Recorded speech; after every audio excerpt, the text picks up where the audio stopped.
Homo sapiens, why do humans rule the earth and still suffer so much? People are a story they tell, and then they believe it as if it is fate. What if all you know about yourself, your name, nation, gender, faith, morals, and life goal comes from long chance in nature, from social deals, and from shared imagination? What is left when we peel off each layer? What is left when we know Homo sapiens were not the first humans and may not be the last? What is left when the truth we stand on is not rock but belief? When a thing can become law if enough people believe the same wild tale? If gods, faiths, states, firms, and even money are made up structures kept alive by group belief, whereas the line between a civilization and a dream that has gone on too long. This book you are about to hear is not history as a row of old events. It is a bent mirror. It shows our now, with layers of time laid over each other in strange ways. You do not need to be cheerful, and you do not need a shield of values. You only need the brave heart to ask. The answers may not give you peace. They may give you clear sight in a shaky ground. This road did not start when the universe was born. It starts when a small animal began to think it was the center of all things, and since then it made worlds and then broke its own dreams. We ask you to buy and read the full book to feel it all. Only when you read it all will you see the root of what you hear now. For now, let us begin the summary. Part 1, the cognitive revolution. Modern science can send people to the moon, edit genes to heal, and teach a machine to drive a car. But no one can point to the exact time when an ape on an African plain learned to tell a story. That turn changed human history. Not tools, not fire, but language. Language not only to tell what is real, but to imagine what is not yet real. About 13.5 billion years ago, matter, energy, and time formed the universe. About 4.5 billion years ago, Earth took shape. But only about 70,000 years ago, a strange thing came. Sapiens, the wise humans, did what no other kind had done. They built a second world, a world made of stories. From then on, history was written not in stone but in the mind. We were not the first humans. At least 6 humankinds lived. Neanderthals in Europe, Homo erectus in Asia, others on Java and on floors. Each kind lived in its own corner of Earth. No one guessed that the small, weak sapiens would be the last ones left. The big question is, why did only sapiens rise? Not because we were stronger in body, not because we had the biggest brain. Many kinds had large brains. The secret was a quiet revolution. The power to imagine and to spread shared make-believe. 10 monkeys can live in peace. But you cannot put 100 monkeys in one theater. Sapiens can do that if they share one story. The story may be about God's ancestors or a joint stock company. It may be a war god's legend or the belief that a printed note has value. The wonder is our gift to make and keep a common imagined world. No other animal can do that. A monkey will not trade 1 banana for a note that says it will get 5 bananas next week. The cognitive revolution began with language. Not just to say a lion hides in the bush, but to say the lion is our ancestor's spirit. If we give a gift, our children will be safe. A made-up tale was no longer a lie. It became a pillar of the group. This was also the birth of gossip, a strong force. Sapiens could tell who mates with whom, who can be trusted, who to avoid. Small talk helped us live. Good storytellers gained more friends, more mates, and more children. In the end, the strongest gene was the story. But our real power is not only talking about past and present. It is to make thousands of people believe in a thing that does not yet exist.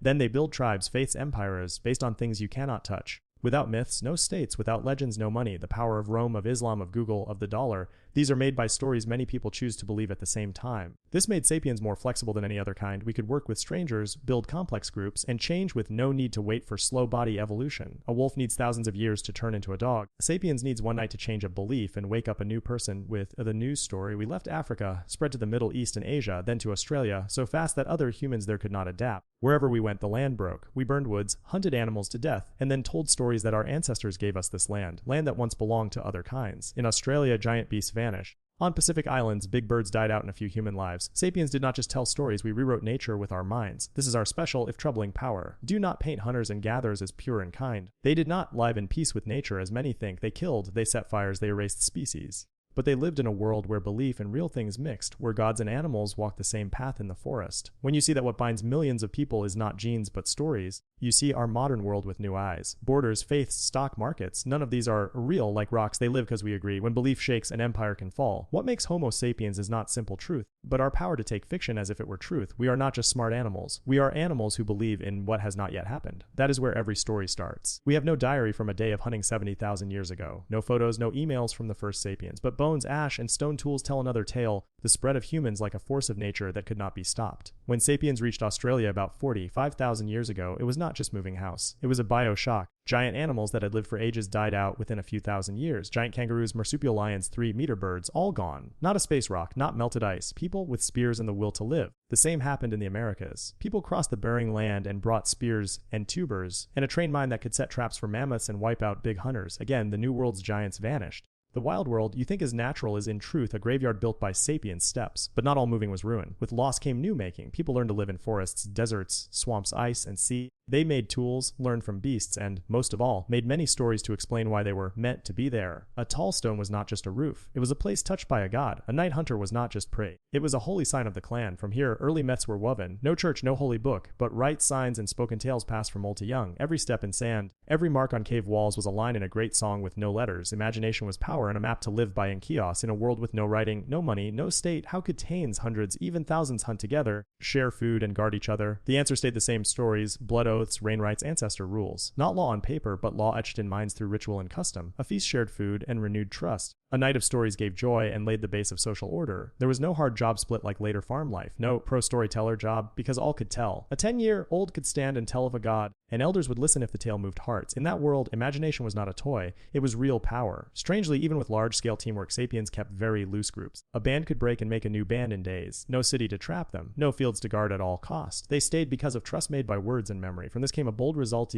Homo sapiens could build social order without a king at the center. No need for a harsh ruler, only shared consent. It could be about a god they praise or who leads the hunt. No paper needed. Consent was the core. Today, after long ages, we call this trust in the system. Sapiens' language was, from the start, not only for facts. It built name and fame. Who is strong? Who lied? Who is weak but wise? It was the operating system of our groups. With no files, no office, the whispers by the fire were the first social network. You may see the echo now. Today's social apps are only a wide version of cave gossip. A good story travels farther than a dry fact. One person with a strong tale can shake a whole crowd, so do not be shocked that new firms are called unicorns, and new coins live only by a single thing: group trust. When we talk, invest, pick a leader, or love someone, we do not act by pure fact. We act by the stories we take as true. That is the heart of the cognitive revolution. Humans did not just make tools. We made shared belief. We did not just hunt. We told that the hunt was allowed by a god. We did not just live. We built a whole world to live inside it. Once sapiens learned to work flexibly and to imagine together, we learned one more gift to remember and pass on: memory. No longer bits that drift in one person's mind, but a whole chest of knowledge given on with care from age to age, still without writing. Picture a group with more than 150 people. That is about the brain's limit for close ties. Past that, the group breaks unless memory gets help. So stories turned into signs and rites, and then into myths. No need to recall each name, each debt, each tie. Dance round a sacred pole, retell what the ancestors did at the full moon that keeps the group's memory alive. Now you can see why early signs: sun, moon, water, fire, beasts sat at the center of old cultures. Not just nature worship. They were group data storage. A rock shaped like a face was not just art. It was a hoard drive of signs. It held things words could not yet hold, rich with hints and feelings. This made a kind of mind that cannot be split from imagination. It is ironic. Imagination helped us touch what is real more closely. Beasts react to events. Humans also guess, plan, and picture the after effects. An elephant does not think, if I skip the water hole today, I will die of thirst tomorrow. But a sapiens can read a crack in the ground, feel the harsh sun, and tell the group a story of drought that is near. Stories were not only myths, they were survival maps. The one who told the most useful tale led. The one who linked sky and soil with daily life won trust.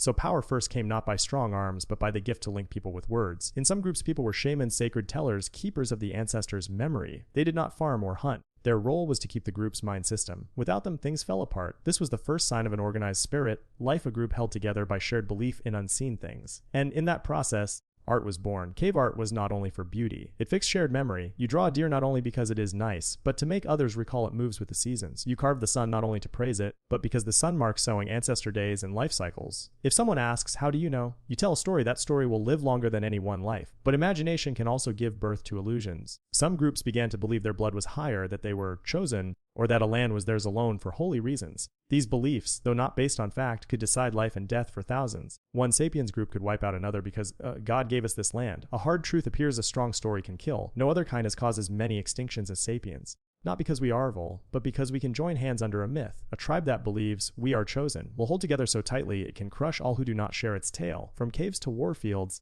from rights to slaughter, one base stays the same: shared stories. If our social world stands on imagination, where is truth? If money, gods, nations, and even morals are woven from group faith, is anything real at all? The answer is not simple. But one thing is sure: sapiens less by raw physical things than by a shared mind. Our world is half physical: land, water, food, foes, and half imagined: laws, honor, and signs that feel as alive as any beast. No elephant knows it lives in Nation X. No dolphin thinks it has a holy right to live. But a 6-year-old sapiens can draw a hard line between those and them. Right and wrong, loyal, and traitor. So do not be shocked if people die for a flag, not the cloth, but the meaning they place on it. That is the clearest proof of the power of shared imagined worlds. Once such worlds are carved deep, they are no game. They become life's aim. This lets sapiens work in huge groups, but it also makes us easy to hurt by our own imagination. We can fight for ages over how to read a sacred story. We can starve ourselves because we think eating a food angers a god. We can give up a whole generation for a dream that no one has tested. If you look closely, almost all modern systems, from faith to nation, from firms to law, stand on things we cannot check with our senses. Ask, where is Apple? It is not a building, not the iPhone, not the CEO, not the staff. All can go away and Apple still exists. Apple lives because millions agree that it exists and act on that belief. This is our greatest jump. We moved from body to mind, from animal reflex to living inside imagined structures. Thanks to that, we made things never seen in nature: states, money, faiths, charters, firms, NGOs. They are mind games, yet they rule our material lives more than any natural force. What keeps a nation of 100 million from falling apart? Not guns, not farms, not food, but a shared story. We are one people, with one culture, law, and land, even if much of that is myth, not hard fact. I still doubt the power of shared imagination. Think of money. A small paper note worth 500,000. By itself, it has no use. You cannot eat or wear it or build with it. But if people trust it, you can trade it for food, clothes, or a home. If trust breaks, it is just scrap paper. Since sapiens learned to tell stories,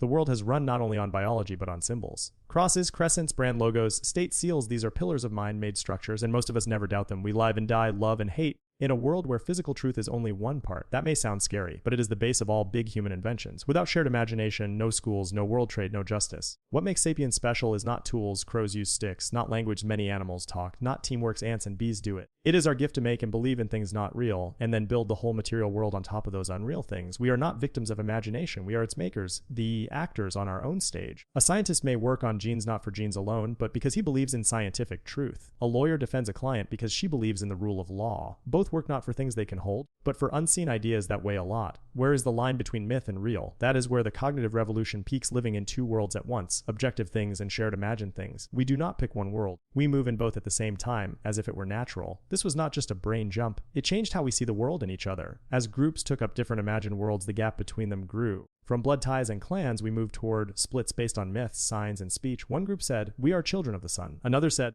the dragon guards us. From these tales came, send them. If they do not share our imagined world, they become a threat. We share 99.9% of our genes. But in signs and stories, we can be worlds apart. Culture is a giant sorting machine. It says who is one of us, who is other, who is good, who is wild.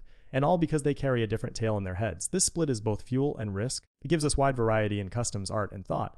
But it also makes us fight by words and by war. The worst fights in history are not between species, but between human groups with clashing myths. Sapiens can compete and also make holy wars when sapiens fight sapiens for honor, for gods, for empty promises of a perfect future. History bled so much. This does not mean imagination is the enemy. Thanks to it, we pass our body limits. A weak man can beat a lion if he trusts a charm and has 99 friends who share that trust. A small woman can lead hundreds into a deep wood if her story moves them. Imagination is not only for life or death, it is the lever of cultural change. In the space between truth and tale, the first moral rules were born. No other kind asks, what is right? What is wrong? Sapiens do, and answer with stories. One tribe may say, killing is wrong unless it is an enemy of our God. Another may say, sharing is good unless the gift is from our ancestors and must not be shared with outsiders. Do you see? Law, honor, morals, none are written in DNA. They are written by stories told so often that no one dares doubt them. When someone breaks the mold, they are punished not just for the act, but for shaking the shared tale. Early daughters of gods or order were called heretics, traitors, dangers. They did not only go against the crowd, they struck at the core of group order. That shows that telling stories is not only power, it can be the line between life and death. Still,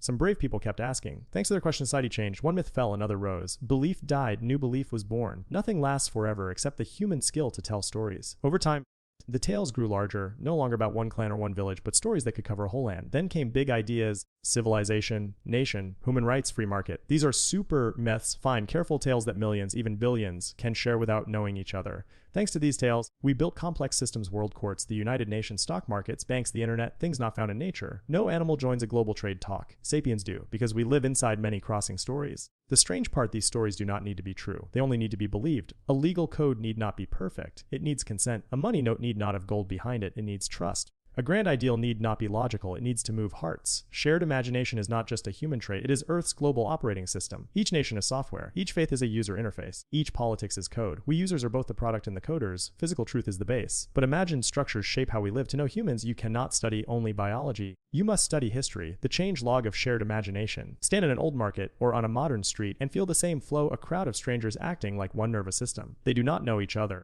They may not share a language, they only share a story. This money has value, these rules are okay, break them and you pay. This is not natural. It is not in our genes. It is taught by schools, rights, and above all, by telling and retelling myths that change a bit with time. From the cognitive revolution, one thing is clear: humans evolved not by genes but by shared memory. A beast must wait long ages to change its body. Sapiens need only one new storyteller, and the whole group can turn. A thinker writes a book, a prophet speaks on a hill. A leader rewrites the nation's past. Millions then change how they think, act, and dream. That is why we see big leaps in history: the French Revolution, the Industrial Revolution, the Enlightenment, the women's movement. Not body change. Each time our living space was redrawn. From space you see no borders, no faith colors on Earth's skin. On the ground, people split land by lines you cannot touch and die for ideas that birds will never grasp. Ask a cat what day it is, it cannot say. An average sapiens, though, can plan their life by a calendar, an imagined grid of time. We believe in future, plan for next month, and panic when late. No other animal lives on such a mental timeline. Here, imagination turns into a tool of control. Who controls the story controls the group. The storyteller is not just for fun. They make meaning, guide acts, and set limits. From prophets to news shows, from folk songs to ad campaigns, all use symbolic power. A priest can ban your food. A state can make you stand for the anthem. A firm can make you believe a thing you buy is the road to joy, and you act as if it were true. In truth, you live inside a story someone else wrote. The odd and grand thing is humans can notice this. Ants cannot. They live and die in their genie's code, never asking why. Sapiens can stop, look at the system they live in, and ask a wild question. Why do we believe this? When that question is asked, history turns. Not all wish to hear it. Groups push back at doubters. But true growth did not come from tools. It came from the courage to question what seems clear. Each great turn, from Socrates to Galileo, from Darwin to Einstein, was a walk against the crowd to tell a new story. That is the deep complexity of Sapiens. We are ruled by myths, and we can unmask myths, we can worship, and we can judge. We can be charmed, and we can wake up. We keep seeking truth, and we must start with a story. We cannot live without meaning.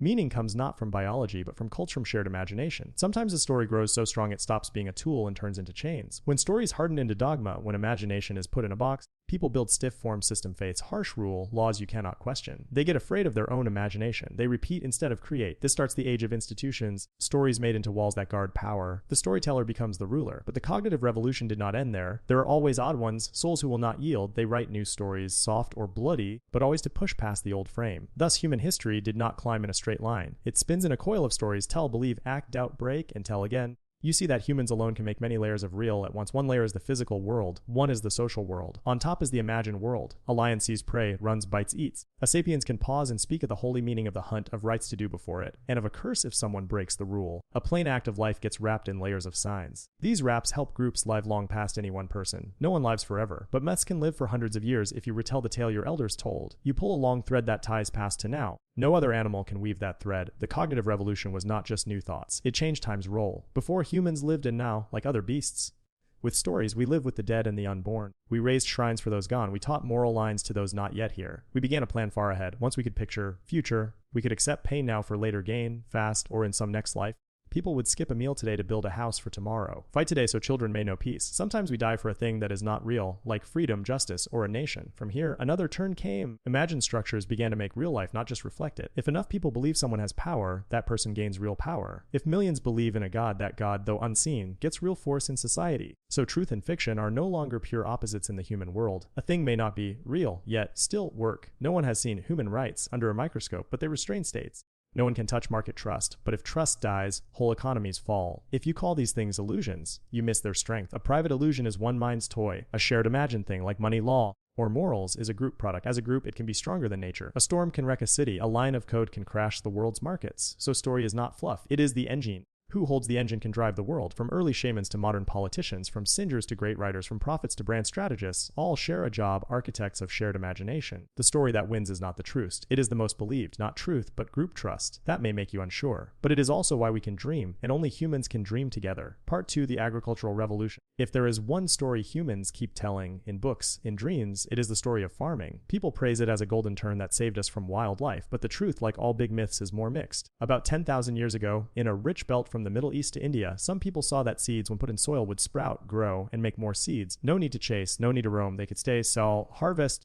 store. It looked like freedom. But the farm did not free us. It trapped us. A hunter-gatherer needed little a few tools, sharp eyes, a light group that could move. They ate many kinds of food. When a place grew poor, they left. No wheat, no pens, no lords. Once seeds went in the ground, a hard idea took root. This is mine. Soon empty land became owned. Water was contours were locked. With surplus came rank and gap. People began to see future, not as a circle, but as an investment. They sowed more, saved more, and worried more. Wheat does not grow alone. It needs water, weeding guards from bugs and birds. A free band now had to serve a field, and the field in truth served the plant. Wheat did not serve us, we served wheat. Did they at least get more food? Not always. Old bones show early farmers were shorter, sicker, and died younger than hunters. They ate a few grains again and again. Living clothes made disease spread, but they could not go back. Each crop fed more babies, and more babies needed more crop. A great trap was set. Picture a village that clears more land, grows more wheat, has more kids. A drought comes, the fields fail. They cannot leave. Old land is used up, new land is taken. They must fight for land, water, grain. War was born. Wheat demanded many hands. Work was split, some led, some guarded, some counted the stores. A class system rose. Those who controlled land and seed ruled. Those who bent their backs obeyed.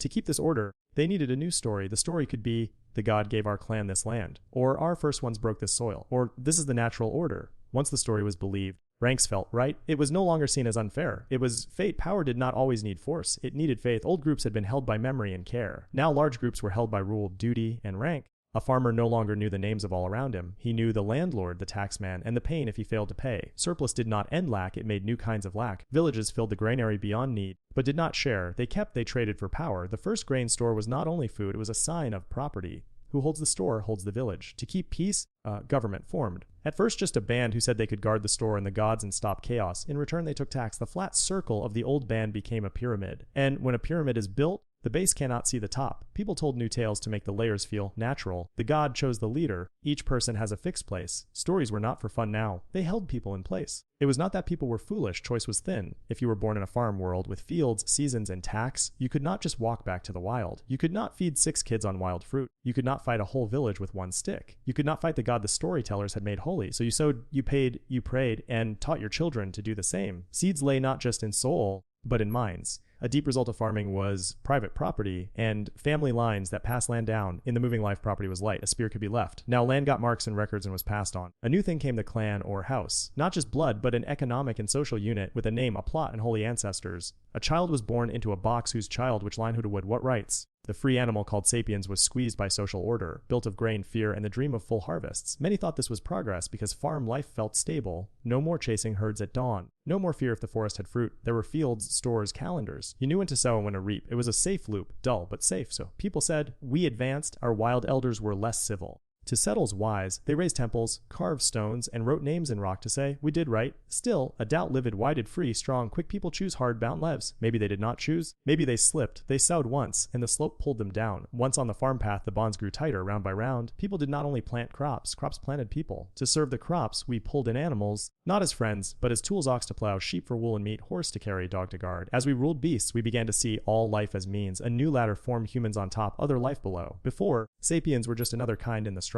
Now they were lords of the world. If a thing did not help, it was useless. We cut, shaped, damned. Forests became fields, hills became mines. Wild webs turned into farm systems. People grew many. Each new child was one more pair of hands and one more mouth.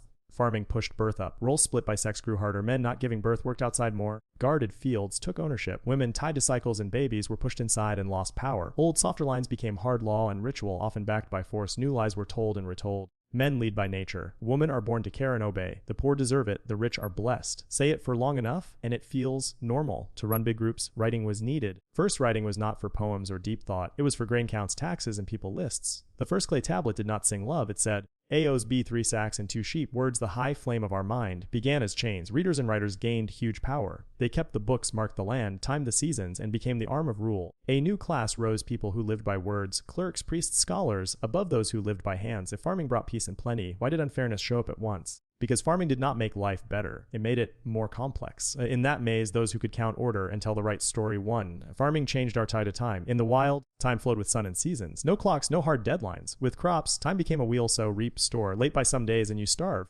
Farmers carried the sun as a clock in the head and the moon as a calendar in the heart. We made a strong tool, the calendar. It boxed the future into little squares. Life was set to right days. Sow on this day, pay on that day, wed and pray on those days. Late was not just late. It was wrong, even a sin. Space changed too. The open world of trails turned into map plots. Every yard had a stake and a name. This is ours. That stream is the village's. That wood is forbidden. Step past a line and you were no longer a guest. You were an invader.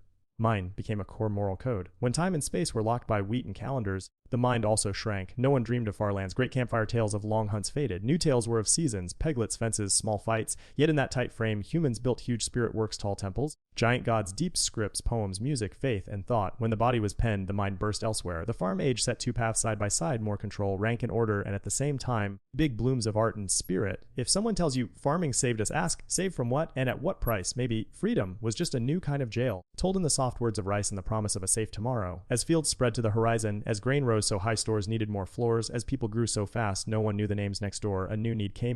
Control people not only crops, beast, and weather, but acts, thoughts, and meaning. So humans made a sharp power organized religion. Unlike soft, local spirit life, tree, spring, forest, farm fates wanted the whole society. They did not only say why it rains, they said who may speak, who may eat, who is born to rule, who must be slave. Gods became kings of heaven with ranks and laws. A pro-class rose, priests who spoke for gods on earth. To give these gods a voice day to day, another tool grew, holy writing. Laws on stone, epics in clay, books on skin. These did not only keep belief, they made power, law. If law comes from gods, you cannot argue. To break it is not only wrong to people, it is an insult to heaven. Belief, once living, froze into dogma. Gods that had felt alive turned to stone. Rights grew heavy. Guilt grew deep. Faith, once a reach for more life, became a fence. New words, fate, karma, merit, fixed people in place. If you are a servant, it is from past deeds. If you are poor, a reward will come later. Hope was used to hold pain. No one rebelled, not only against the Lord, but against the God. So for long ages, farm worlds rarely changed much. Harsh gaps stayed as part of the order. Obedience was praised as a virtue, but full obedience never lasts. In still moments, by the fire, in dreams under stars, a wild memory stirred. Is this the only way? Do law writers truly speak for gods? Is grain worth our freedom? From such doubts came odd souls, poets, sages, seers. They did not farm, store, or rule. They asked what the village feared to ask. They were often shunned, called mad or bad. But they sowed new seed self-question. The farm revolution was not a single bang. It was slow drift that shaped the grain of our social wood in our minds, not with thunder, but with heavy heads of rice, with tax gongs, with whispers of prayer. If today you live in a flat, buy rice at a store, sigh at your pay, and dream of a freer life, you still carry the shadow of that first farmer. He sowed to control the future and was swallowed by it. No one holding the first seeds knew they were laying the base for a new kind of life. They were not inventors with plans. They were just people, hungry, scared, and hoping to see one more season. Yet from tiny acts, saving seed, coming back to the same plot, a giant order rose. In the wild, if you were unhappy, you could leave with a few friends, find a new place, make a new group, tell a new story. In farm worlds, land was held, food locked, power piled. If you fought, you were not left behind. You were crushed. So people learned to bow. They bowed, but inside they remembered. Old tales told of the first times, gardens, golden ages, when people lived close to nature, had no war, no toil, no ranks. All over the world, farm cultures kept this ache for what was lost. You cannot go back. There are too many people. The woods are gone. Hunting cannot feed millions. And our minds are set. We no longer know how to live out mine, without a planned future, without a boss, without a big idea to follow. So instead of going back, we go forward, but with a question: can we have both grain and freedom, order and soul, crowds and no killing? History is a chain of tries, empires rise and fall, fates bloom and fade, ideals flare and cool. The root is the first soft question: what if we had not sound? We cannot know. Time has no rewind. But from that ache, new seeds can sprout, not a wheat, but a doubt, hope, and new ways to live. The farm age turned a simple act, planting, into a fate. We still walk the path that first seed drew. Soon people did not stop at plants. When land ran tight and people grew fast, a new need came in large fields, borders, and the system that keeps it all together. Then the first empires rose. An empire is not a small clan or a village. It is a huge, complex frame with a wide wish to rule thousands or millions. You cannot run it with kintays, local tales, or small rights. You need clerks, taxes, armies, and laws. You need a story strong enough that millions of strangers obey. That story. This is the right order. It may say, the God blesses us, or the king is son of heaven, or we bring light to the dark. Whatever the words, empire runs on symbols as much as on food. Flags, royal names, carved laws, coins, these simple signs can make crowds pay, bend, and die. Language, not just talk but names and labels, sorts people citizen, slave, insider, outsider. A few marks on clay can fix a whole life, but labels work only if people believe. So again, we meet the old seed shared imagination. The empire cannot live if people do not trust the same symbols, king, flag, law map, even if they never meet. Belief can hide unfairness and hush cries. In these farm times, cities rose. Unlike village life, a city mixed all sorts: smith, trader, slave, priest, thief, poet. No one knew all others, yet all were bound by one law and one set of shared signs. Here, a new thing grew: the private self. A person had a house of their own, secrets of their own, plans and name of their own. But the self did not grow wild. It was stamped by job, rank, and property, things unknown in the hunter world. Streets did not show trees and rivers. They showed price boards, deals, receipts, and court orders. Society got coded in law words, rights on paper, judged acts. You could be fined, jailed, and bought, not as a you, but as a case file. People knew the law, but not why they lived as they did. After long ages of sowing, saving, building, and obeying, some began to doubt. They stood by gold shrines, heard priest speech on repeat, and felt empty. They could not go back to the woods, but they did not fully believe the walls. From the cracks, early critical thought came. In Egypt and Mesopotamia, India, China, and the Mediterranean, people like Lao Tzu, Confucius, the Buddha, Socrates, and others asked brave things. What is joy? What is justice? Does the world work as the priests say? Are these rules just forced words? For the first time, a person could look at self not as a pawn in a big order, but as a single soul with pain, doubt, and choice. It was a quiet revolution, more dangerous than war, because it shook the farm world's base blind belief. These questions spread not like a wave, but like little sparks. They did not crash walls, but they made the base look up. The city was now not just a place to live, but a place to argue how to live. People wrote not just tax, but dreams and ideas. Words like rights, freedom, and morals rose, not tied to gods. Many questioners paid a price: prison, exile, death. But once a question is asked, you cannot unask it. While empires grew, people learned a power to turn the eye inside. That is the strangest fruit of farming in the jail of grain. Humans found inner freedom, not to live as before, but to truly see the wound, the order, the game of power. And to say, I see, part 3, the unification of humankind. As big empires rose on grain, bones, and carved stone, strangers began to speak one new language, the language of order, law, and trade. People began to feel part of bigger groups, nations, world faiths, money nets, even humanity. This did not happen by nature. It happened by stories. 3 forces sat at the center: money, religion, and empire. Money is the strangest tool. It is not gold, not shell, not coin, not paper. It is the shared trust that some token can stand for anything. A farmer trades wheat for silver. A smith takes silver for a sword. A guard takes the sword to guard the temple. All spins on one belief: this shiny metal holds value. To guard that value, you need law. To bless the law, you need empire. An empire does not run by custom. It runs by system. Written law, clerks, tax, armies, and an art to turn enemies into subjects. You need to make them feel they live under a higher order. A fast way is to give them a bigger god. So rose universal religions: Buddhism, Christianity, Islam. They were the first global systems. To rule millions who speak and live in different ways, you need a symbol language that is soft enough to include, hard enough to guide. These faiths teach truths for all places, all people, all times. They tell deep stories of pain, saving, and timeless justice. They build moral frames beyond clans. You are no longer just village A or line B. You are a believer, a child of God, a soul under karma. These faiths built a new kind of community. A believer in Arabia could feel close to a believer in Central Asia, without shared tongue or skin, because both pray to Mecca, both fast in Ramadan, both trust the Day of Judgment. It is unity by symbol, but symbols live best with borders. As they unite insiders, they mark outsiders: believer and heretic, saved and lost, wise and blind. Lines you cannot touch can cut deeper than rivers and hills. So world faiths that preach peace often come with a hard edge, not because they are bad, but because any system that claims the one true path cannot sit easy with other paths. Yet these same systems gave the first idea of humankind. If all people have souls, if all feel pain, if all face judgment, then something stands above tribe, land, and class. That was the first time the split human world could think, maybe we share one fate. To keep unity, people built administration. Long before modern states, empires ran careful offices, head counts, land lists, tax orders, crime files, field maps. The center could reach the edge. The king could touch the border town. The god could touch those who could not see him. This brought calm and cold. A person was no longer just you. You were a line in a ledger, a code in a household book, a number. Choice of home, job, and belief could be watched, sorted, ruled. Another force, quiet but strong, took the throne: the market. No one prays to the market. No one sees its face. But most people trust it. When it smiles, we cheer. When it frowns, we fear. It asks not what is right, but what sells. A book that sells is good. A product that moves is right. A person with money is successful. The market became a moral frame without a heart. It does not feel pain or guilt. It only runs on supply, demand, and gain. You can sell anything if someone will buy, even people, weapons, or belief. Strange thing, the market often splits people, because you do not need to feel others to sell to them. You only need to use their wants. But the same market also unified the world like nothing before. It made global supply chains. A farmer in Asia now depends on coffee prices in Brazil. A crash on Wall Street can make kids in Africa go hungry. We are all on one ship, the world economy. So a new idea rose: humankind as one whole, one history, one dream, one planet. And yet a hard question grows: if we are so joined, why so much pain? Why war? Why unfairness? Why do we feel so alone in the most connected age? Because unity of systems is not unity of hearts. We can share money, nets, faith, words, and law, but not share care. A child can starve in Somalia while a trader smiles in London. A disease in Asia is their problem until it rings your doorbell. The old cracks do not seal. We talk to hundreds a day and know no one well. Cities grew into oceans of faces. Tech and apps made us close, but spirits drifted. We know what someone ate on a screen, but not why they cry at night. We can call a ride in 5 minutes, but not know the driver's real name. In the age of data, we fade. A smooth system records and measures all. We become profiles and metrics, things that cannot be counted. A lonely night, a broken heart slide off the page. Old faiths tried to heal with salvation. Modern states try with rights and welfare. The market promises, if you are good at the game, you will win. None of these truly answer, who am I among billions like me? So Sapiens, who once sang to wind and star, now scrolls a glowing feed, waiting for a like, a sign that I exist. We do not live in the God's world or the King's world. We live in the world of algorithms, and unlike gods, algorithms do not care about pain. They count clicks, yet even in that cold maze, people remember, not by thought, but by empty spaces. They miss meals with kin, not just food. They miss a real talk, not just messages. They miss walking in a wood with no goal. This is not going back. It is a reflex of life. A wild part remains, the part that writes songs, makes novels, sits in silence, breaks rules, leaves the city, writes poem in jail, paints when there is no bread. That part kept us alive. Dreams do not always bring joy.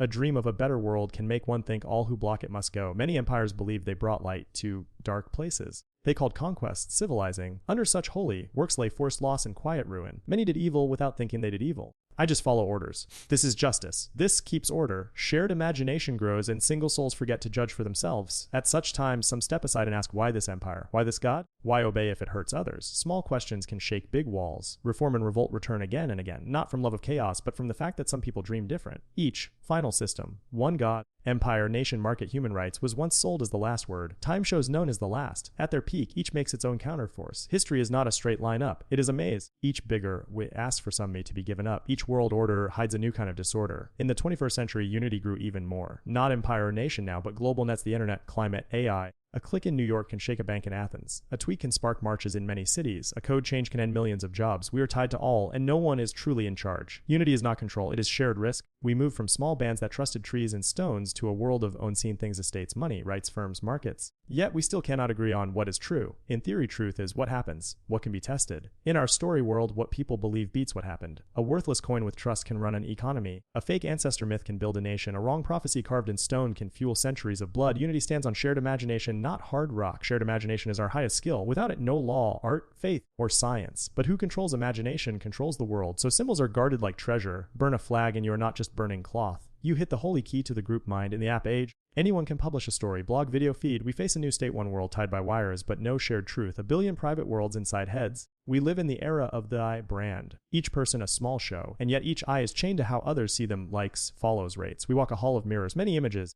many voices, but who hears the real voice? In this noise, one quiet force grows science. Unlike faith, which asks belief, or empire, which asks obedience, science asks doubt. It begins, I don't know. It tests, it fails, it learns. It offers a rare base in a world of spin, not to rule others, but to understand. Science built global nets of tools, satellites, labs, GPS, weather maps. It rests on trust in methods, not myths. But science is not pure, it needs money and power. Much of that comes from states and firms. So many studies are not led by pure all, but by will this make money, or will this give us an edge? Science joined with capital and politics, a new big three. So cures help armies, physics lifts rockets and bombs, genetics heals and designs. What sells? Beats what matters. Arts and human thought get pushed aside as not useful. We know more than ever, yet understand ourselves less. We can read a genome and not know why we are sad. We can chart millions of shoppers and not know why we feel alone. This split does not show on news or in stats. You feel it when no one meets your eyes on a busy street. When you speak a hurt and the other nods by habit. When you pass 100 faces and recall not one. So a quiet old question rises, do I live this system, or does this system live me? For the first time, a kind once fed by fire and instinct asks, am I still the subject of my own life? We dreamt of a world without war, hunger, and plague.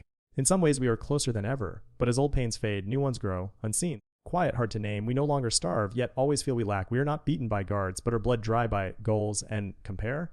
We do not live in caves, but feel empty in bright rooms. No one hits us, but no one truly sees us. People begin to hurt themselves, not from madness, but to feel, I am still here. Our unity is like many coats in winter. Each adds warmth and pushes us away from our skin. One day we forget if we are still cold, or just used to wearing more. We can reach Mars, but cannot sit through one meal without checking a phone. We dive the deep sea, but fear diving into our own past. The gap grows between what we can do and what we should do. Unity gives power, not wisdom. Power without deep care can drop us faster than any old ignorance. We have the power to edit genes, change climate, build AI, revive lost species, and we also cut forests, poison seas, and burn through kinds by the thousand. We got stronger, but lost slowness, wonder, and the hush before the unknown. At the end of unity, otherness vanishes. Everything becomes data. Difference becomes error. Those who stay slow, soft, or dreamy are called behind. Yet they may be the last to remember what we once were, to tremble at dawn, to cry at a melody, to step back at a holy thing. When all lands are tied by fiber and money swaps in a blink and cultures melt in one flow, a question pops. After all this linking, who are we? No gods to blame, no kings to curse, no clear line between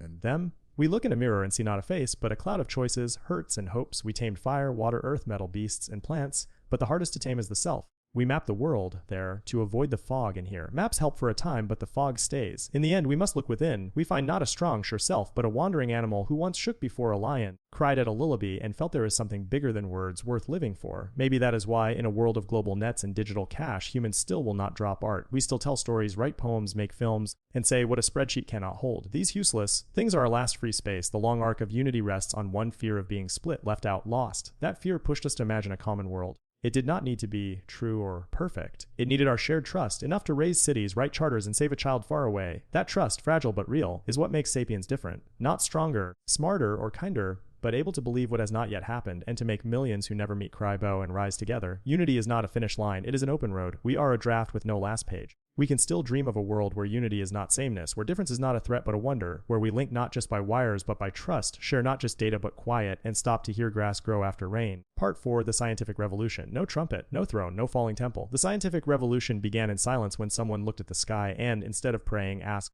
why? When someone saw a dead body and instead of a right opened it to learn. When someone heard thunder and thought, maybe it is pressure, not a god's rage. From then, people doubted old tales. New tools came. The telescopes, microscopes, clocks, prints, math, and above all, the tool called hypothesis. To say the world may not be as told is to touch its core. The world did not refuse. Planets moved by rules. Bodies had parts. Cells split, light bent, gravity pulled. These rules do not change for kings. They cannot be bribed. They just are. A new trust formed, not in God's oral books, but in our power to understand the world. This trust is humble. Science starts with, I don't know. Because it admits not knowing, it can go further than faith that claims to know all. In a few centuries, the kind that once cut bones with stone walked on the moon. The kind that once warmed by a fire now sends signals underseas in a blink. When you say, we do not understand yet, you open doors closed by priests and kings. But a new beast woke, not with claws, but with numbers. When science weds power and money, it wants not only to know, but to control. Galileo did not study motion to build missiles, but his laws now guide rockets. Mendel bred peas to learn genes. Now we edit human embryos. Science gives us more than answers. It gives the illusion we can be anything. Sapiens began to rewrite the first lines, the start of life, and the fate of mind. We learned to make lightning with turbines and to make drought with coal. We learned to copy genes and dream of building life in labs. We moved from given birth to maker. Many now work to fight death with budgets, labs, and deadlines. Companies spend billions to slow aging, reverse it, upload minds, and upgrade bodies. For the first time, sapiens are not only unifying the world, we may be leaving the humankind behind. This sounds like fiction. It is real. Watches track hearts, apps grade sleep, AI flags disease before doctors, Codrig's face predicts acts, chips go under skin, genes get edited at embryo stage. We do not just make tools. We remake ourselves with tools. A hard question knocks, are we only complex systems? If mind is chemical flows, if love is a hormone burst, if joy is a brainwave, where is the soul? Science does not answer because it does not have to. It asks how, not why. So our knowledge runs ahead of our spirit. We know how to keep a body alive a bit longer, but not whether the extra life is worth it. We know how genes make life, but not whether life is holy or chance. We walk bright halls of labs and data centers, and forget the old whisper under trees. Why are we here? In a world where all can be measured, why goes missing. Only how remains. How to optimize money, how to live longer, how to sell more, how to steer minds. When speed is king, kindness looks like a drag. We see it when people walk not for the wood's hush but for their step count. When kids learn to code before they learn to listen. All of this works, but in working so well, we turn into smooth machines, not shaky, deep human beings who sometimes break logic for a song or a glance. Science gave us godlike powers without giving us a god's heart. We grow used to loneliness. We fear people more than robots. Machines are neat and sure. People are messy, painful, wild, so we shape ourselves to be like machines, logical, efficient, low, feeling. We may live to 120, but will we live deep? Is a long life without awe, tears, and speechless beauty truly more? We now define people by tall or short, calm or sad, angry or soft. We map it to genes, hormones, and brain loops. What is measured can be changed. Human enhancement and biotech grow into huge trades. The awful question is Homo sapiens ending if we make smarter, stronger, longer lived children? Are they stills? If chips boost thought, if memory goes to clouds, if AI takes most brain work, is our kind still the only mind on Earth? We stand as a creator, with no user guide, no eternal law, no warning on stone, only the engine. We can rewrite life, we can link brain to machine, we can make non-bio minds, we can turn self to data, but we rarely stop to ask, should we? Old splits between maker-made, betweens, and tools blur. We are inside the system we build. We are users, objects, and sometimes the experiment. In the data age, force is not needed to rule. Watch people feed them feedback, and they shape themselves to fit the numbers, likes, views, clicks. We become self-optimizing units in a garden no one tends for meaning, only for profit. What will happen to the human story? Will anyone read a novel if you can download feelings? Will anyone paint if we can program bliss?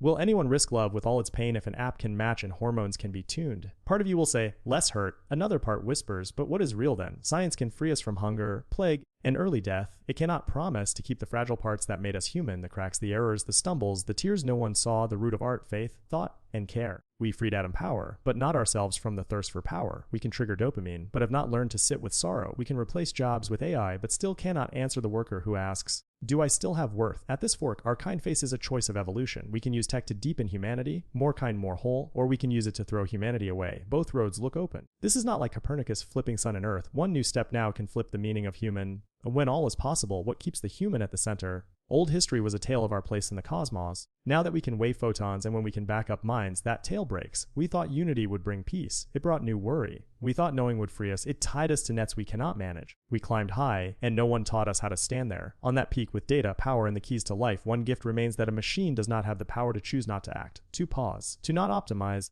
To not program, to simply be together for no goal. Long we fought limits, body, knowledge, survival. Now we fight surplus of info, options, and tools. In that flood, people long for less. They move to the country. Drop phones for paper, quit offices to grow food, make pots learn to breathe. They are not fools. They know a truth our system forgets. Science can lift us from nature, but cannot replace it. A tree is not a seal number. It is a school of silence. A fire is not heat alone. It is a circle for stories. A hug is not only oxytocin. It says, with skin I am here. At the edge of this vast change, a small voice speaks spiritual freedom. Not politics, but the freedom not to react on cue, the freedom to rest without guilt, to not know. To think, live, dream, hurt, and love in your own way. To be quiet when the world shouts. In a time of noise, silence is a last, brave act. In the end, the world is a mirror for sapiens after long wandering, conquering, learning, denying, believing, now confused. We fear not death most, but being replaced, not by another beast, but by our next version. If we make non-bio life, if we build feel-less agents, tireless robots, never forgetting codes, the question shifts. Not what will we do, but will humans still be needed? No one says this out loud, but it sits in plans, schools, news, and products. How to reduce human touch, how to cut human error. How to make humans not needed. If, one day, a person is just data with no will, no memory, no pain, no dream, is that still a person? This is not a question for historians or scientists or rulers alone. It is for each of us. Who do you want to be? What do you want to be? Are you only your genes, your acts, your ID, or something deeper no device can scan? Will you accept your frail parts or hand your soul to code for smoothness? Do you still hold anything holy? Do you want love or just match? Do you need beauty or just what can be shared? If code can predict all you do, then the most human act may be the one that makes no sense: to walk instead of ride, to handwrite instead of type, to cook slow instead of order quick, to speak true instead of safe, to forgive instead of count, to choose pain over ease, to stay instead of flee, and sometimes to be quiet while the world sells the self piece by piece. Silence is not absence, presence. It says inside this net of signals, data, beams, and wires, there is still a small holy ground, the human. No algorithm can enter it, no camera can see it, no AI can copy it whole. There, when you look into someone's eyes, you know no one will ever fully know you. You will die, yet you have lived, loved, and trembled. That may be enough to let the human story go on. Thank you for walking this long road with me and with Sapiens, a brief history of humankind. If you are still here, maybe you do not only care what we did, you also ask where you stand in this strange time. This book gives no neat end. It leaves clear spaces. In those spaces, real growth can start when you do not need a guide, when you stop seeking ready answers and begin to face what is unsure, uneven, unkind, but true. If something moved in you, doubt, worry, protest, or just a quiet pause, then the book did its work to wake the human in you that never wants to be forgotten. I would love to hear what you felt, not a score, but raw notes. What did you agree with? What did you reject? Where did you stop? Who did it make you think of? Your story is the live next page of this history. See you in the next book. For now, goodbye, and until next time,